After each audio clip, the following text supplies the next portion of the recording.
Hello అండి. ఈరోజు శనివారం కదా, వెంకటేశ్వర స్వామికి పొంగల్ చేశాను.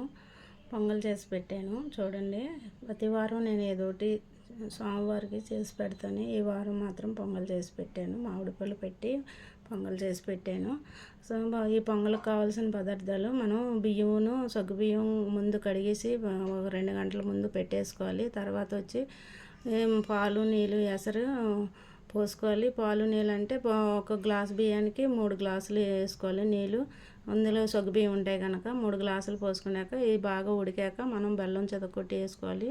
బెల్లమును అన్నము బాగా ఉడికాక మనం ఇలాచీ పొడిను వేసుకోవాలి. తర్వాత నేతిలోని జీడిపప్పు కిస్మిస్ వేపుకొని దీంట్లోని వేసేసుకోవడమే. కొంచెం మనం పప్పు కూడా వేస్తే మహా నైవేద్యం కూడా అవుతుంది అని పప్పులు కూడా కొంచెం పెసరపప్పు కానీ శనగపప్పు కానీ వేస్తాము. నేనైతే శనగపప్పు వేసాను. అట్లాగే మీరు కూడా వేసుకుంటే బాగుంటుంది. దీంట్లోకి పొంగల్లోకి మనం నెయ్యి కొంచెం ఎక్కువ వేసుకుంటే చాలా టేస్ట్గా ఉంటుంది. దేవుడికి పెట్టిన దాంట్లోని ఉప్పు వేయకూడదు. ఉప్పు వేయకుండా దేవుడికి సమర్పించాలి. మీరు కూడా ఇట్లాగా శనివారం పూట దేవుడికి పెట్టుకుంటే వెంకటేశ్వర స్వామికి చాలా మంచిది. మనకి అనేక విధాలుగా ఆయన కాపాడుతాడు కనుక మనకి కొండంత అండగా ఆయన ఉంటారు.